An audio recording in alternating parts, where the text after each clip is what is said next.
Hello दोस्तों, मेरा नाम है सुमित राठी और आप सभी मेरे साथ हैं इंडिया के नंबर 1 स्टडी प्लेटफॉर्म जिसका नाम है अनअकैडमी। आप सभी का स्वागत है दोस्तों अनअकैडमी के इस प्लेटफॉर्म पर। और आज बच्चों हम बात करने वाले हैं वेस्ट टू एनर्जी प्लांट के बारे में। वेस्ट टू एनर्जी क्या होती है, जैसा आप देख ही पा रहे हो दोस्तों, वेस्ट का इस्तेमाल करके हम एनर्जी प्रोड्यूस करते हैं। उसी को हम क्या बोलते हैं दोस्तों, उसी को हम यहाँ पर बोलते हैं वेस्ट टू एनर्जी। कि वेस्ट पदार्थ से, अपशिष्ट पदार्थ से हम एनर्जी बनाते हैं, ऊर्जा बनाते हैं। अब इस ऊर्जा की बात जब हम करते हैं तो इसकी हम किस में बात कर रहे हैं दोस्तों, इलेक्ट्रिसिटी, बिजली बनाते हैं हम इन प्लांट। ठीक है, तो इसके लिए प्लांट स्थापित किए जाते हैं। ठीक है, अलग अलग तकनीक का इस्तेमाल होता है। ठीक है, जैसे इंसिनरेशन, ठीक है, पल्वराइजेशन, बहुत सारी तकनीक होती है। ठीक है, कंबस्टन, बहुत सारी चीज़ें होती हैं और उन तकनीकों का हम इस्तेमाल करते हैं दोस्तों। और उस तकनीक के इस्तेमाल के माध्यम से हम उनको क्या करते हैं दोस्तों, वेस्ट को एनर्जी में प्रोड्यूस करते हैं। ठीक है, कन्वर्ट करते हैं। बट कौन से तकनीक इस्तेमाल होगी ये डिपेंड करता है वेस्ट के ऊपर। अभी इससे एक रिलेटेड इशू आया है दोस्तों। अगर मैं बात करूं आपका, आप लोग नहीं बता, बस मेरे पास में एक गांव है बंदवाड़ी। ठीक है, यहाँ पर एक गांव है बंदवाड़ी। जब हम फरीदाबाद जाते हैं ना, तो गुड़गांव से फरीदाबाद जो वो आपका जो गुड़गांव फरीदाबाद रोड है उसके ऊपर पड़ता है बंदवाड़ी। तो वहाँ पर ना एक वो बना हुआ है, ठीक है, कचरे का ढेर बना हुआ है, लंबा सा ऊंचा सा कचरे का ढेर बना हुआ है। ठीक है, तो उस कचरे के ढेर के पास में अभी बनाने की बात की जा रही थी कि चलो एक वेस्ट टू एनर्जी प्लांट बनाते हैं वहाँ पे। ठीक है, कि उस कचरे का ढेर है, बहुत बड़ा ढेर है, पहाड़ जैसा बन रखा है। तो उन लोगों ने बोला कि ठीक है यार, ये पहाड़ जैसा जो बना हुआ है ना, कचरे का ढेर जो है, एक काम करते हैं, बहुत सारा कचरा तो है ही अपने पास, हम इस कचरे का इस्तेमाल कर लेते हैं और इससे वेस्ट टू एनर्जी प्लांट बना लेते हैं। ठीक है, क्या करते हैं इसके माध्यम से, यहाँ पर वेस्ट टू एनर्जी प्लांट बना लेते हैं। इस वेस्ट से, इस गंद से, इस अपशिष्ट पदार्थ से हम ऊर्जा बनाएंगे, बिजली बनाएंगे, है ना। आप कहोगे सर वेस्ट से ऊर्जा बनती, हाँ।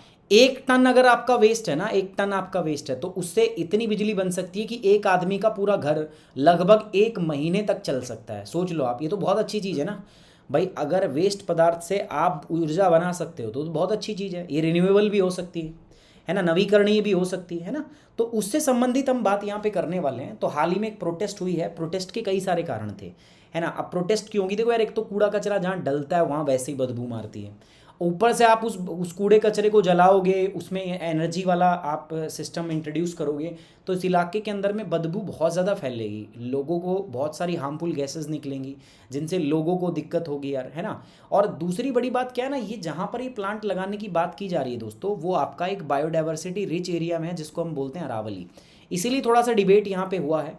तो कोई बात नहीं, चलिए इनके डिबेट को सॉल्व करने का प्रयास करते हैं और ठीक है, पूरा इसको क्या करते हैं, हम डिस्कस करते हैं इस पर्टिकुलर टॉपिक को। So let's talk about the waste to energy plant. एक बार रिक्वेस्ट है, वीडियो को लाइक और शेयर कर दीजिए। ठीक है, waste to energy plant, let's discuss about this. और why we are discussing, because देखो यार, it is a part of GS paper 3। ठीक है guys, it is related to GS paper 3, जिसमें हम बात करते हैं environmental pollutions and the degradation. So let's talk about this, जिसके बारे में हमें बात करनी है। तो इसी से संबंधित ये टॉपिक है, तो इसके बारे में हम क्या कर रहे हैं, चर्चा कर रहे हैं। यूपीएससी सीएससी 2021 गाइज, इसके लिए मैं आपको बता दूं, ये मेरे 4 चैनल्स हैं। मैंने 4 चैनल को लॉन्च किया था, पहला, दूसरा, तीसरा और ये क्या है मेरे पास, चौथा चैनल।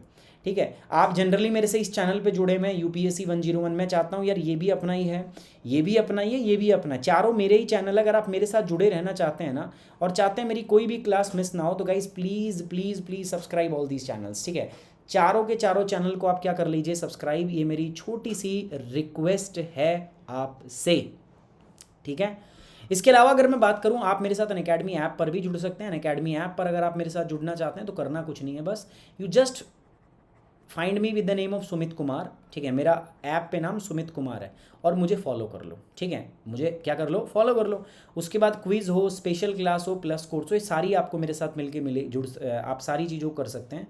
और याद रखिएगा, मेरे साथ प्लस कोर्स में जुड़ने के लिए आपको मेरा कोड यूज़ करना है, सुमित10। मैं बार बार बोलता हूँ, अनअकैडमी का सेल्स टीम का कॉल आएगा, they will ask you to use the different code. ठीक है, वो कहेंगे ये कोड लगा, वो कोड, बट आपको, आप मेरे जो हैं स्टूडेंट्स हैं, आपको मेरा ही कोड यूज़ करना है। ठीक है, मेरा ही कोड यूज़ करके आपको सब्सक्रिप्शन लेना है। ठीक है, कोड क्या रहेगा, सुमित10। ठीक है, सुमित10 कोड यूज़ करना है। जो बच्चा मेरे साथ कनेक्ट होना चाहता है, तो मैंने बताया जो मेरा टेलीग्राम है ना, उसके ऊपर ऑलरेडी लिंक पेस्ट किया हुआ है मैंने। ठीक है, वहाँ पर लिंक पेस्ट किया हुआ है। सो वहाँ से लिंक लेके आप क्या कर सकते हैं, अनअकैडमी को ज्वाइन कर सकते हैं। इसके साथ साथ दोस्तों अनअकैडमी पर ना ये डिफरेंट कोर्सेज हैं। अगर मैं बात करूँ 1 साल का कोर्स, 2 साल का कोर्स, 1 साल के कोर्स का प्राइस कितना है, 1 ईयर के कोर्स का प्राइस है आपका 49,000। 2 साल के कॉम्बो सब्सक्रिप्शन का प्राइस है, कॉम्बो मतलब जिसमें जीएस ऑप्शनल दोनों होते हैं। 3 साल के कोर्स का प्राइस कितना है दोस्तों, 87,000। देखो कितने अच्छे प्राइस हैं दोस्तों, तो अच्छे ऑफर से डिस्काउंटेड प्राइस के अंदर मिल रहे हैं। पहले इनका प्राइस बहुत ज़्यादा था। साथ साथ में आपको दोस्तों टेस्ट सीरीज़ फ्री मिल रही है, 21 टेस्ट आपको प्रीलिम्स के लिए, ठीक है। उसके अलावा 80 टेस्ट, सॉरी 21 ऑप्शनल के 80 टेस्ट ये, और कुल टेस्ट सीरीज़ की कीमत है 45,000 रुपये, जो आपको 49,000 रुपये के कोर्स के साथ में फ्री मिल रहा है। इसके अलावा और भी बहुत सारे ऑफर हैं, जैसे अनअकैडमी की जो आपकी स्टडी किट है वो मेगा सब्सक्रिप्शन, ठीक है, लोन से आपको सब्सक्रिप्शन मिल जाएगा। आप चाहें तो आप क्या कर सकते हैं दोस्तों, आपको CSE एश्योर मिलेगा। तो ये सारी चीज़ें हैं, आपको बस कुछ नहीं करना, you just have to use my code सुमित10 और आपको ज्वाइन कर लेना अनअकैडमी को। दोस्तों कल से यानी कि 1 सितंबर से दोस्तों, ठीक है, we are launching a course. हमने कोर्स लॉन्च कर दिया है और आप इस कोर्स में जाइए फटाफट। जिन बच्चों के पास अनअकैडमी सब्सक्रिप्शन उनको बस एनरोल कर लेना है, जिनके पास नहीं है उनको क्या करना है प्यारे बच्चों, उनको मेरा कोड यूज़ करना है सुमित10, और सुमित10 कोड यूज़ करके उनको अनअकैडमी को क्या करना है प्यारे बच्चों, सब्सक्राइब कर लेना है अनअकैडमी को। आज ही कर लीजिए, मैं नहीं चाहता किसी भी बच्चे का एक सिंगल क्लास भी मिस हो। Waste to energy plant, let talk about this. Waste to energy plants के बारे में मैं बात करता हूँ, ठीक है। वेस्ट टू एनर्जी प्लांट क्या है, तो हाल ही के अंदर में बंदवाड़ी एक जगह है दोस्तों। बंदवाड़ी कहाँ पर है, गुड़गांव के अंदर में। अगर मैं बात करूँ गुड़गांव फरीदाबाद हाईवे पे है, तो यहाँ पर अभी जो सिटीजन है ना वो प्रोटेस्ट कर रहे हैं। क्यों, क्योंकि बंदवाड़ी के अंदर में बहुत एक कूड़े का ढेर है, बड़ा सा कचरे का ढेर लगा हुआ है, ठीक है, कचरे का पहाड़ सा बना हुआ है। तो अभी ये लोग सोच रहे थे कि इस कचरे का जो ढेर है ना, इसका इस्तेमाल करते हैं, इस कचरे का, इसको एक फीड स्टॉक के रूप में यूज़ करेंगे, है ना। फीड स्टॉक किसमें, आपका जो प्लांट लगाएंगे वेस्ट टू एनर्जी प्लांट, उसमें इस कचरे को फीड के रूप में, रॉ मटेरियल के रूप में इस्तेमाल करेंगे, और इसी कचरे से हम क्या बनाएंगे दोस्तों, ऊर्जा। लेकिन यहाँ के जो लोग हैं वो प्रोटेस्ट कर रहे हैं, उन्होंने हरियाणा गवर्नमेंट को चिट्ठी लिख दी है कि ऐसा करने से लोगों को भी हार्म होगा यहाँ पर, क्योंकि इससे ना बहुत सी हार्मफुल गैस निकलेगी। उन्होंने कहा है कि ये एरिया जो है ये इकोलॉजिकली सेंसिटिव एरिया है, क्योंकि अरावली की आप बात कर रहे हो, और अरावली के अंदर में, इस एरिया के अंदर में वास्तव में यहाँ पर यार जीव जंतु पाए जाते हैं, जंगली जानवर इस एरिया में पाए जाते हैं, तो उन पर भी प्रभाव पड़ेगा। तो इसीलिए उन लोगों ने सरकार को चिट्ठी लिखी है और इसका अपोज कर रहे हैं। एक्सपर्ट का मानना है कि इससे मानव की जो हेल्थ है, ह्यूमन हेल्थ है, उस पर भी प्रभाव पड़ेगा, और अरावली इकोसिस्टम जो है ना उसके ऊपर भी इनॉमरस प्रभाव जो है, ठीक है, बहुत भयंकर प्रकार का प्रभाव जो है पड़ेगा। और जो डैमेज होगा ये दोस्तों क्या होगा, इररिपेरेबल, ये अपूरणीय डैमेज होगा इसके ऊपर, ठीक है, ये बात यहाँ पर कही गई है। तो this is about the waste to energy plant, ठीक है, ये हमने बात कर ली, है ना। ये प्लांट है जो मैंने दिखाया ना, ये फोटो है उसकी, ठीक है। ऐसे आप जाते हैं ना तो ये बढ़िया मस्त सा हाईवे है, उसके पास में अगर आप देखोगे ना, ठीक है यार, मेरे को ये पता है क्यों याद है, तो मेरी की कुछ मेमोरीज इसके साथ जुड़ी है। एक्चुअली जब हम कॉलेज जाते थे ना, तो पहले एरिया सपाट था, पहले यहाँ कुछ नहीं होता था, ठीक है। जब मैं कॉलेज जाया करता था तो मैं 2009 में मैं कॉलेज जाता था इसी रास्ते से। अब तो ये रास्ता भी बहुत अच्छा कर दिया, पहले इतना अच्छा रास्ता भी नहीं था ये।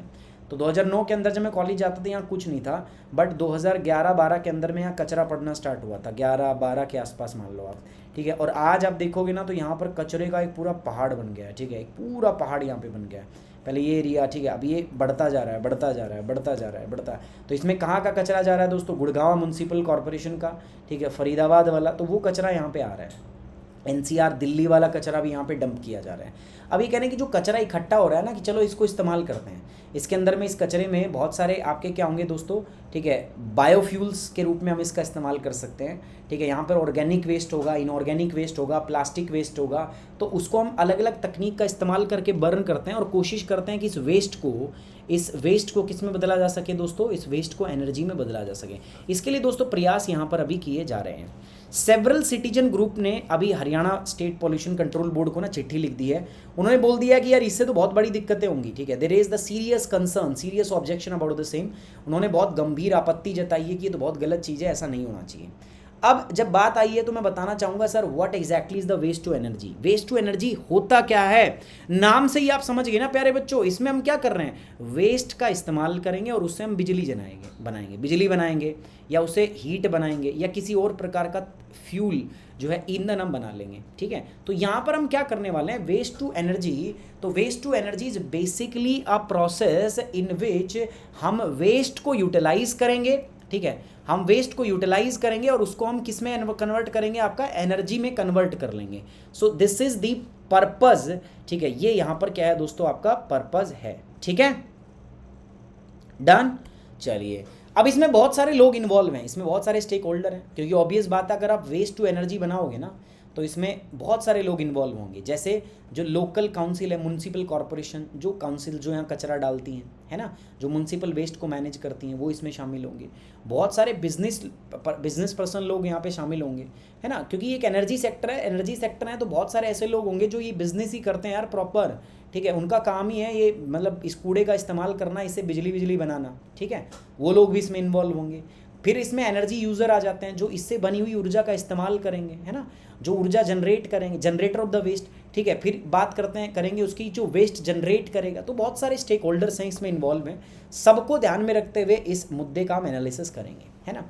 अब कह रहा है जो वेस्ट टू एनर्जी है, ठीक है, ये जो है दो मेन कैटेगरी के अंदर आता है। तो वेस्ट टू एनर्जी फैसिलिटीज़ जो है it falls into the two main category, दो मुख्य कैटेगरीज हैं जिनके अंदर ये आता है। पहला है थर्मल ट्रीटमेंट। थर्मल ट्रीटमेंट का मतलब क्या है कि जो कचरा है ना दोस्तों, उसको कैसे ना कैसे करके, थर्मल का मतलब है हीट, उसको हम हीट का इस्तेमाल करके उसका निपटारा कर दें हम, ठीक है भाई, आग वाग लगा जला दे, जो भी कर दे भाई, उसका निपटारा कर दे, किसके माध्यम से, थर्मल ट्रीटमेंट है, ठीक है। दूसरा इसी में है बायोलॉजिकल प्रोसेसिंग। बायोलॉजिकल प्रोसेसिंग का मतलब क्या, वर्मी कंपोस्ट सुना है ना आपने, कल मैंने एक स्कीम पढ़ाई थी, तो उसमें क्या होता है, कुछ कीड़े वीड़े डालेंगे, ठीक है, और वो कीड़े इसको क्या कर देंगे, इस वेस्ट को डिकम्पोज कर देंगे, ठीक है। तो ये सब चीज़ है, बट ये डिकम्पोजिंग किस में होता है, सिर्फ ऑर्गेनिक वेस्ट की मैं बात करूँगा, है ना। तो बहुत सारी टेक्नोलॉजी है, जैसे कंबर्शन, ठीक है, कंबर्शन मतलब दहन, जला दिया हमने, उसके बाद में गैसिफिकेशन, गैस बना दी उससे हमने, एनाएरोबिक डाइजेशन, है ना, एवाईवी है पाचन, मतलब बिना ऑक्सीजन के, बिना हवा के हमने उसको डाइजेस्ट करा दिया बैक्टीरिया के से, हमने फर्मेंटेशन कर दिया, ठीक है, किण्वन करवा लिया हमने। तो ये सारे बहुत सारे तरीके हैं दोस्तों। अब कौन सी तकनीक हम करेंगे, मतलब कंबर्शन करेंगे, गैसिफिकेशन करेंगे, एनाएरोबिक डाइजेशन करेंगे, फर्मेंटेशन करेंगे, ये डिपेंड करेगा दोस्तों कि किस प्रकार का वेस्ट मटेरियल है हमारे पास, जो वेस्ट मटेरियल है ना वो कैसा है, इस पर डिपेंड करेगा।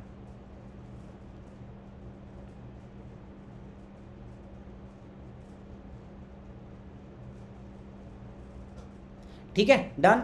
Similarly the outputs and residue from the waste to energy process also very depending. अब देखो, जो हमारा वेस्ट टू एनर्जी प्लांट है ना, ऐसा नहीं है कि बिल्कुल ये साफ़ है।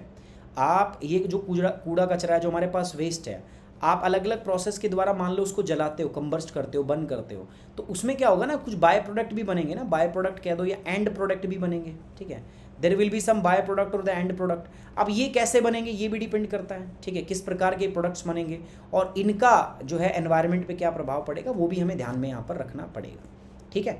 सो ये सारी चीज़ है। तो this is about the waste to energy, it facilitate the two main categories. एक तो ये हो गया। Now let's talk about the second energy, renewable energy, ठीक है। रिन्यूएबल एनर्जी भी हम बोल सकते हैं उसको, बट रिन्यूएबल एनर्जी तब बोलेंगे जब ऑर्गेनिक वेस्ट होगा, ठीक है, जब सिर्फ क्या होगा, ऑर्गेनिक वेस्ट होगा। अगर मान के चलो फीड स्टॉक जो है, मतलब जो कचरा हम इस्तेमाल कर रहे हैं वो अगर ऑर्गेनिक है, मतलब जैविक है, तो रिन्यूएबल एनर्जी हो गई फिर तो ये, ठीक है, फिर तो ये कैसी ऊर्जा होगी, नवीकरणीय ऊर्जा होगी। लेकिन मान के चलो बाई चांस इसमें जो प्लास्टिक वेस्ट होता है ना, कई बार ऐसा होता है कि इसमें प्लास्टिक कूड़ा भी होता है, और आपका जो म्यूनसिपैलिटी वेस्ट होता है उसके अंदर में तो ये होता ही होता है, plastic feedstock, plastic waste तो होता ही होता है। तो क्या होता है, प्लास्टिक वेस्ट को जब हम इसको ट्रीट करते हैं तो इसके अंदर में कई बार हमें फॉसिल फ्यूल की भी ज़रूरत पड़ती है, जीवाश्म की भी ज़रूरत पड़ती है। तो फिर वो आपका जो है, अगर फॉसिल फ्यूल हमने यूज़ किया है, जीवाश्म हमने ईंधन यूज़ किया है, तो फिर वो पूरी तरीके से एनवायरनमेंट फ्रेंडली नहीं बचता, क्योंकि फिर उसके अंदर में आपने फॉसिल फ्यूल यूज़ किया है तो उसके अंदर में बहुत सारी हार्मफुल गैसेज, यानी कि CO2, ठीक है, कार्बन मोनोऑक्साइड, मीथेन वगैरह, नाइट्रस ऑक्साइड, ये बहुत सारी गैस बनने लगती हैं, तो उसकी वजह से फिर वो आपका क्या नहीं रहता, रिन्यूएबल नहीं बचता। अब हम बात करेंगे sir what exactly is the benefit of the waste to energy plant. भाई हम वेस्ट टू एनर्जी प्लांट लगाने की बात कर रहे हैं ना, तो जब हम बात कर रहे हैं तो कोई तो मतलब फ़ायदा होगा ना, मतलब कोई तो फ़ायदा होगा जिसकी वजह से हम ऐसा कर रहे हैं। अगर सोच के देखो कोई फ़ायदा ही ना होता तो भाई हम थोड़ी ना करते ऐसा, या आपको लगता है हम करते, हम कभी ना करते ऐसा। लेकिन हम ऐसा कर रहे हैं because we have some kind of फ़ायदा फ्रॉम दिस। हमारे को इससे क्या है दोस्तों, हमारे को इससे कुछ फ़ायदे हैं, तो उन फायदे को ध्यान में रखते हुए दोस्तों हम कर रहे हैं। और इसमें जो पहला फ़ायदा है हमारे सामने, जो पहला फ़ायदा हम यहाँ पे देखने वाले हैं, पहला फ़ायदा जो हम पढ़ने वाले हैं दोस्तों, वो क्या है, रिड्यूस लैंडफिल वेस्ट। ये जो कूड़ा कचरा होता है ना, अब ये मैं जो आपको फ़ोटो दिखाया था ना, ये वाला, अब आपको पता है यहाँ कूड़ा क्यों डाला गया, क्योंकि खाई टाइप का था, यहाँ पर झील थी, मतलब एक लो लैंड एरिया था, ठीक है। तो उसको भरने के लिए लाए और ये डंप कर दिया, कचरा है डंप कर दिया। तो इसको हम बोलते हैं लैंड फिल। और जनरली जो वेस्ट होता है हमारा, उसका ट्रीटमेंट हम ऐसे ही करते हैं। मैंने इकोलॉजी में पढ़ाया था आपको, पॉल्यूशन के अंदर बताया था, जनरली वेस्ट ट्रीटमेंट का एक ही तरीका है, कचरा उठाया और ऐसे डंप कर दिया हमने ला के यहाँ पे। तो अब क्या होगा ना कि अगर हम ऐसा करेंगे ना, तो फिर उससे क्या होगा, जो कचरा है हमारे पास, है ना, तो उसके लिए जो हमें लैंडफिल, जो हमें साइट्स की आवश्यकता पड़ती है, वो हमारा जो है समस्या है वो कम हो जाएगी, ठीक है। ये बात आपको ध्यान रखनी पड़ेगी, है ना, वो समस्या हमारी कम हो जाएगी। दूसरा, it create a significant amount of energy. यार कचरा इतना बहुत सारा है, मैंने बताया ना पहाड़ का पहाड़ बना हुआ है, तो पहाड़ का पहाड़ अगर बना हुआ है, ठीक है। प्रिया एक बार कमेंट बॉक्स में मत लिखो इसको, ठीक है, चैट बॉक्स में नहीं, एक बार कमेंट बॉक्स में लिखो इसको। तो after the class I will discuss this, ठीक है। सो बट्स इज माई रिक्वेस्ट कि प्लीज़ एक बार आप इसको कहाँ लिखेंगे, कमेंट बॉक्स के अंदर लिखेंगे। So it create a significant amount of energy, ठीक है। इसमें एक सिग्निफिकेंट अमाउंट, आप देखो यार जब ये कर रहे हो ना, तो इससे बहुत अच्छी अमाउंट में आप एनर्जी बना रहे हो, ठीक है, अच्छी अमाउंट में आप एनर्जी क्रिएट कर रहे हो, तो एक अच्छी बात है। अब इससे इतनी एनर्जी बन सकती है, आप मान लो 1 टन वेस्ट है ना अपने पास, तो उससे लगभग 550 से 700 किलोवाट आवर जो है ऊर्जा वो बन सकती है। ये इतनी ऊर्जा होती है कि आप एक महीना, एक आम आदमी जो होता है ना, उसका घर का पूरा बिजली का जो खर्चा है वो इससे चल सकता है। जो एक्सेस वेस्ट होता है, फ़ायदे गिनवा रहा हूँ मैं, जो एक्सेस वेस्ट होता है ना हमारा, वो रिसाइकिल हो जाता है। समझ में आ रही बात आपको दोस्तों? जैसे the technology use to convert the waste into the energy also recycle any metal. अब मान लो इस कचरे के अंदर में कोई धातु का पार्ट पड़ा है, ठीक है, कोई मेटल पड़ा है, तो जब आपने उसको जलाया तो अब धातु थोड़ी ना जलेगी, जैसे एल्यूमिनियम हो गया, स्टील हो गया, तो ये क्या करेंगे, बस बड़ा टुकड़ा था पहले, लेकिन गर्म हो गया, वो श्रिंक कर गया, छोटा सा बन गया, ठीक है। तो क्या बन गया, छोटा सा। तो इससे क्या होगा दोस्तों, आपका जो अनयूजेबल वेस्ट है वो रिसाइकिल करना उसको आसान हो जाता है। हम उसको कलेक्ट कर लेंगे आफ्टर कंबर्शन, और कलेक्ट करके हमारे लिए आसान होगा कि इस प्रकार के मेटल को रिकवर करना, ठीक है, तो इस प्रकार के एक्सेस वेस्ट को रिसाइकिल करना, ठीक है। ये प्रोसेस थोड़ी सस्टेनेबल है, ठीक है। ये प्रोसेस क्या है, सस्टेनेबल है, क्योंकि ये जो हम प्रक्रिया करते हैं ना, ऐसा नहीं है कि इसमें भी बहुत अच्छी तकनीक का हम इस्तेमाल करते हैं। क्योंकि अगर सोच के देखो, अगर आप इसमें ये जो वेस्ट ही तो जला रहे हो यार, अगर आप इसके अंदर में ऐसे ही वेस्ट, मतलब मैं अगर कूड़ा कचरा ऐसे ही जलाने लग जाऊँ, तो जलाने से तो बहुत सारी गैस वैस निकलेंगी ना, तो उससे तो फिर अपने आप में प्रदूषण जो है वो बढ़ जाएगा। लेकिन जो हम तकनीक यूज़ करते हैं वो बहुत सस्टेनेबल होती है, बहुत ग्रीन होती है ना। हम अलग अलग प्रकार के लेटेस्ट पॉल्यूशन टेक्निक का इस्तेमाल करते हैं। हम जो कंट्रोल इक्विपमेंट्स हैं, ठीक है, नियंत्रण वाले जो इक्विपमेंट्स हैं, उपकरण हैं, हम उनका इस्तेमाल करते हैं। हम स्क्रबर का इस्तेमाल करते हैं, हम फिल्टर का इस्तेमाल करते हैं दोस्तों, है ना। ये क्या करते हैं दोस्तों, they prevent the release into the environment. ये कोशिश करते हैं इनसे हमारा जो एनवायरनमेंट, जो पॉल्यूशन है वो एनवायरनमेंट में रिलीज नहीं होता, तो उससे वो प्रिवेंट हो जाता है, प्रिवेंशन हो जाता है। तो this process is very sustainable. तो ये भी एक फ़ायदा है, ग्रीन प्रोसेस है, ठीक है।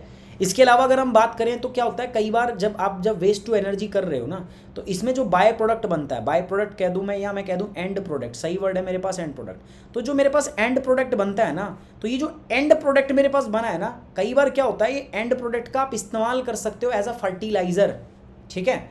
आप इस एंड प्रोडक्ट का क्या कर सकते हो, फर्टिलाइजर के रूप में, उर्वरक के रूप में आप इसका इस्तेमाल कर सकते हो। You can use it in as a उर्वरक।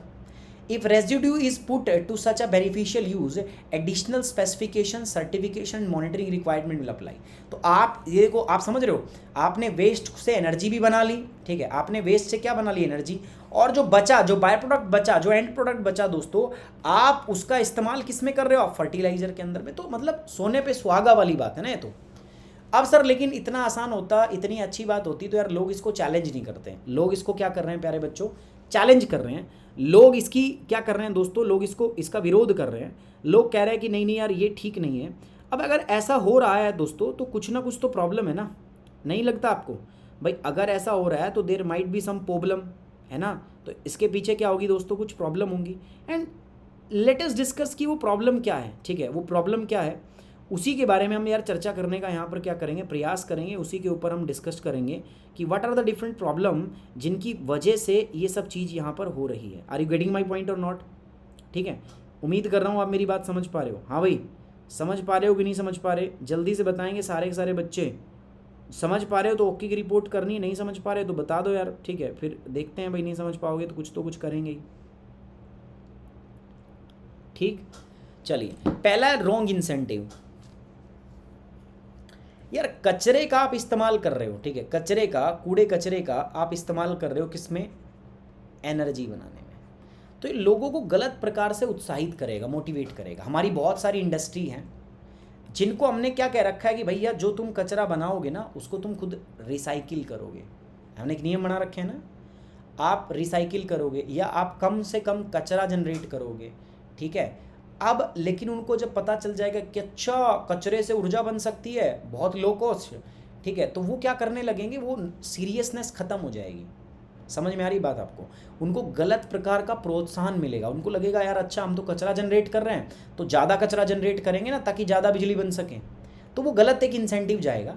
It is important that an appropriate balance is stuck so that the demand of waste to energy feedstock does not incentivize the creation of more waste.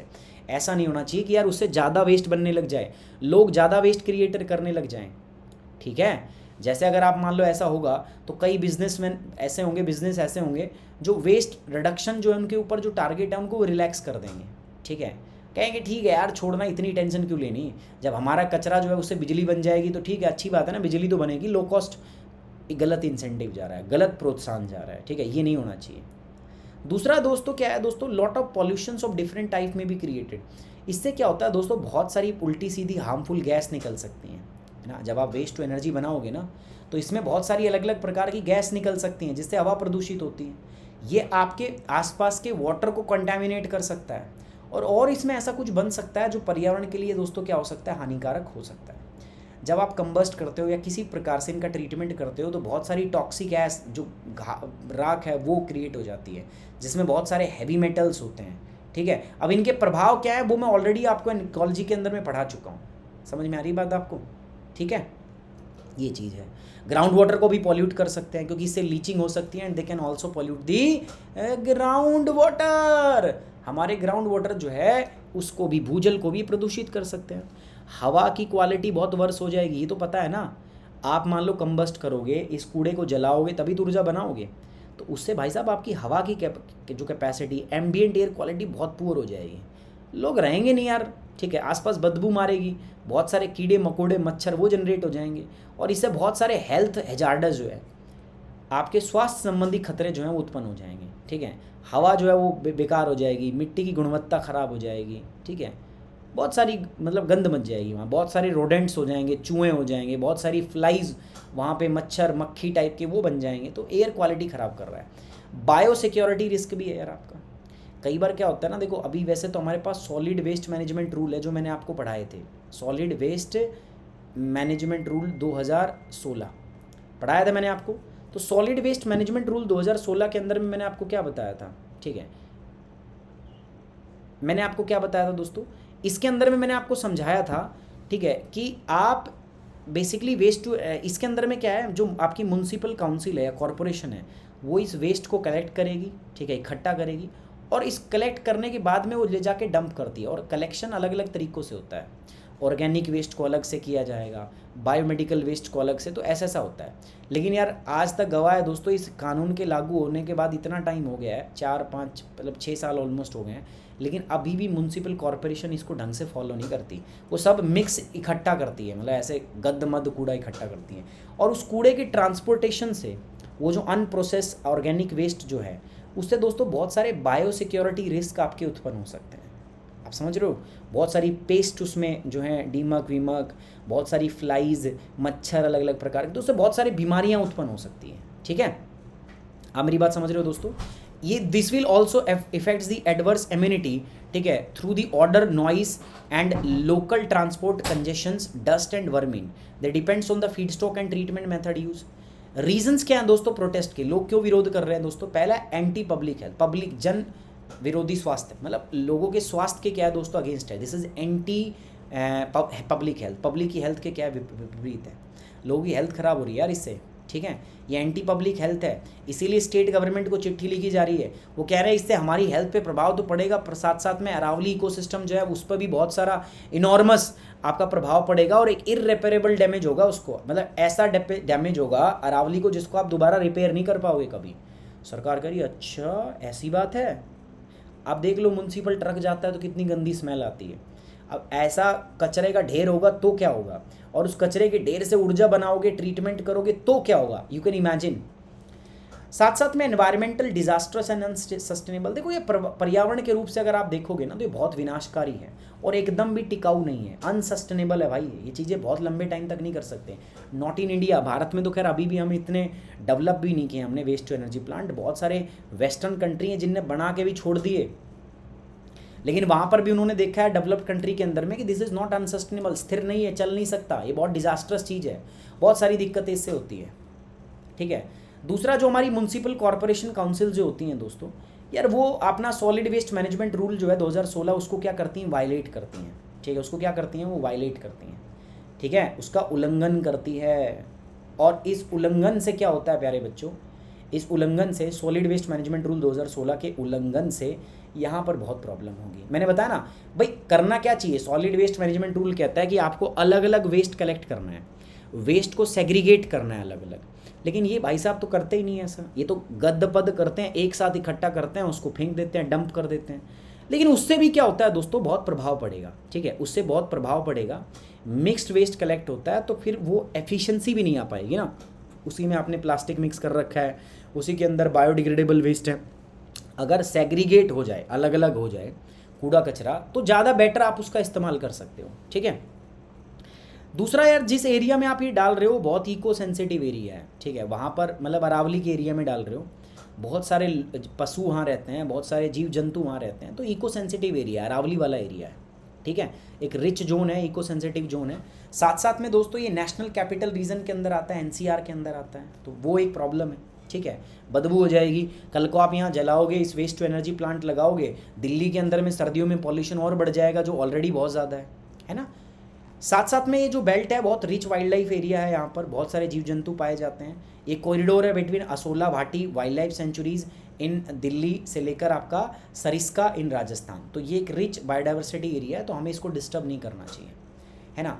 Proximity to the Aravalli, तो ये अरावली जो है Mangar Bani NCR last remaining patch of Aravalli forest, मतलब एक आखिरी area ऐसा है Aravalli forest का जो यहाँ बचा हुआ है। ठीक है, मांगर के आसपास यही है, मैं जहाँ रहता हूँ मतलब उससे थोड़ी सी दूर है। ठीक है, तो यहाँ पे भी दिक्कत हो रही है ना। ठीक है, यहाँ पे भी प्रॉब्लम हो रही है। वेस्ट ट्रांसपोर्टेशन एक बड़ी प्रॉब्लम है, मतलब ये जो वेस्ट है ये एक बड़े बड़े ट्रकों में भर के जाता है। ठीक है, जो आप जलाने के बाद में जो राख ट्रांसपोर्ट करोगे, वो ट्रांसपोर्ट आप राख उसमें ट्रकों में करोगे, और ये ट्रक ओपन होते हैं, इंडिया में ऐसे क्लोज ट्रक है नहीं। इससे क्या होगा दोस्तों, इससे फिर अगर आप बात करेंगे दिल्ली के अंदर में जो राख है ना, ये फिर से एयर एम्बिएंट क्वालिटी को डिस्टर्ब करेगी।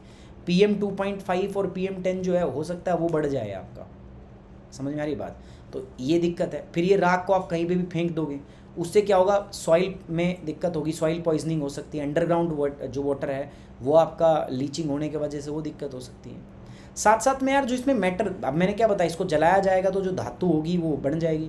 अब वो धातु को अलग से जो लोग कलेक्ट करने वाले हैं ना, जो स्क्रैप कलेक्टर हैं, जो कूड़ा कचरा इकट्ठा करते हैं, वो भी यार इसके एक्सपोज हो जाएंगे। इसमें बहुत सारी पॉइजनस वो हो सकती हैं, हैवी मेटल्स हो सकते हैं। तो राख में ऐसे सीधा हाथ डालेंगे तो वो हैवी मेटल्स उनको कैंसर टाइप के ऐसे प्रकार के खतरनाक डिजीज़ हो सकते हैं। अब ये तो सर समस्या आपने गिनवा दी सारी चीज़ें, अब बताइए सर समाधान क्या हो सकता है, what can be the way ahead. तो there should be a strict emission standards, है ना। हमारे पास एमिशन स्टैंडर्ड बहुत स्ट्रिक्ट होना चाहिए। We have to control and monitor. ठीक है, हमें कंट्रोल मॉनिटरिंग को तगड़ा करना पड़ेगा। इसी से यार आप इसको क्या कर सकते हो, वेस्ट टू एनर्जी प्लांट जो है इसके अंदर से आप इसको जो है रिड्यूस कर सकते हो। Municipality and private players in this business needs to ensure segregation at the source and support end to end segregation, ये इंपॉर्टेंट है। Huge informal sectors for recyclable in the metro cities must integrate. Metro cities जो है ना, हमारे जो बड़े बड़े शहर जो हैं दिल्ली मुंबई, सो इनके अंदर में जो मेट्रोपॉलिटन सिटीज़, इसमें प्राइवेट प्लेयर को भी हमें इसके साथ में साझा करना पड़ेगा, तभी जाकर यार हम इस वेस्ट से, इस कचरे से क्या कर सकते हैं, इसका समाधान जो है वो कर सकते हैं। ठीक है, चलिए दोस्तों, एक इंपॉर्टेंट बात आपको पता ही होगी, वैसे भी मैं फिर बता देता हूँ। 1 सितंबर से यानी कि कल से अपना आ रहा है प्लस कोर्स। ठीक है, अपना क्या आ रहा है, प्लस कोर्स। सो आप सभी बच्चों से रिक्वेस्ट है, जो बच्चे जुड़ना चाहते हैं they can go and enrol into that. जिनके पास सब्सक्रिप्शन एनरोल कर लो, जिनके पास नहीं है दोस्तों उनको क्या करना है, अकेडमी को सब्सक्राइब करना एंड मेक श्योर आप जब अकेडमी को सब्सक्राइब करें तो you just have to use the code Sumit 10। ठीक, आप दो प्रकार के कोर्स ले सकते हैं, प्लस और आइकॉनिक, दोनों में ही कोड प्यारे बच्चों आप क्या करोगे, सुमित 10। मैं पहले बोल रहा हूँ कोड सुमित 10 ही रखना है। आपके पास अनअकैडमी से कॉल आएगा इस क्लास के बाद में, they will ask you to join, और वो कहेंगे ये कोड ले लो, ये कोड ले लो, नहीं, कोड लगाना है सुमित 10। वो लिंक भेजेंगे, उसमें उनका कोड लगा होता है, तो चेंज कर लेना, बिकॉज आप मेरे स्टूडेंट्स हैं, तो you just have to use the code Sumit 10। हम दो प्रकार के सब्सक्रिप्शन देते हैं, प्लस और आइकॉनिक। प्लस के अंदर में और आइकॉनिक में अंतर क्या है, देखो दोनों में मेन अंतर है पर्सनल गाइडेंस का। अनअकैडमी में आपको पर्सनल गाइडेंस मिलती है, अनअकैडमी आइकॉनिक के अंदर में आपको पर्सनल मेंटर मिलता है जो आपको पर्सनली गाइड करता है, आपको एक्सपर्ट गाइडेंस देता है, आपके स्टडी को प्लान करता है, आपके टेस्ट को एनालिसिस करता है, आपका स्टडी मटेरियल जो है उसको प्रॉपर अलाइंड करता है, ठीक है। तो ये पर्सनल मेंटर आपका एक गाइड के रूप में काम करेगा, आपको पर्सनली हेल्प करेगा। तो अगर आपको चाहिए कि यार आपको पर्सनल मेंटर की आवश्यकता है तो आइकॉनिक ज्वाइन कर लो। अगर आपको लगता है नहीं यार ये ज़रूरत नहीं है तो आप प्लस ज्वाइन कर सकते हो। प्लस में मैं दोनों में, आप जब मेरा कोड यूज़ करोगे, मेरा गाइडेंस जितना मैं पॉसिबल है, जितना मैं गाइड कर सकता हूँ, मैं दोनों में गाइड करूँगा। प्लस में आपको लाइव क्लास मिलेगी, वीकली टेस्ट मिलेंगे, स्ट्रक्चर्ड कोर्स मिलेंगे और unlimited access of the class. आप मेरा कोड यूज़ करके ज्वाइन करेंगे तो आप सारी क्लासेस देख सकते हैं। ये दोस्तों हमारे अनअकैडमी के सब्सक्रिप्शन के प्राइस हैं। आप देख रहे हो 1 साल का 49,500 है, बट आपने मेरा कोड यूज़ किया तो 44,500 हो गया। मतलब कहने का मतलब क्या है, सुमित 10 यूज़ करने का मतलब है 10% डिस्काउंट और सुमित सर का गाइडेंस। मैं आपको पूरी प्रोसेस में गाइड करूँगा। हमने देखा ये प्राइस थोड़े से कम है दोस्तों, लेकिन अनअकैडमी आइकॉनिक के प्राइस थोड़े से क्या हैं ज़्यादा, बट चिंता की बात नहीं, इसमें भी जब आप मेरा कोड यूज़ करोगे सुमित 10 तो यू विल गेट 10% डिस्काउंट। याद रखना प्यारे बच्चों, आपको सुमित 10 कोड ही यूज़ करना है, चाहे आप GS करो, चाहे आप आइकॉनिक ऑप्शनल करो, चाहे आप कॉम्बो करो। कॉम्बो में भी आप मेरा कोड यूज़ करोगे, ठीक है, कॉम्बो में भी आप सुमित 10 ही यूज़ करोगे। कॉम्बो का मतलब है जिसमें GS प्लस ऑप्शनल एक साथ आपको मिल जाता है, ठीक है। इसमें ध्यान रखना है दोस्तों, आजकल मैं अगर आपको बताऊं 1 साल, 2 साल, 3 साल प्राइस चल रहा है, बहुत अच्छा ऑफर चल रहा है 49,000 रुपये का। ये अगर मैं बात करूँ तो 71,000 रुपये, और ये जो प्राइस है ये 87,000 रुपये। अच्छा प्राइस चल रहा है दोस्तों, जाइए फटाफट सुमित 10 यूज़ करना है, देर मत कीजिए, क्योंकि 1 सितंबर से यानी कि कल से अपना प्लस कोर्स लॉन्च हो रहा है, आ जाना है, ज्वाइन कर लेना। On this note we are ending this session. Thank you very much, take care, bye bye, जय हिंद।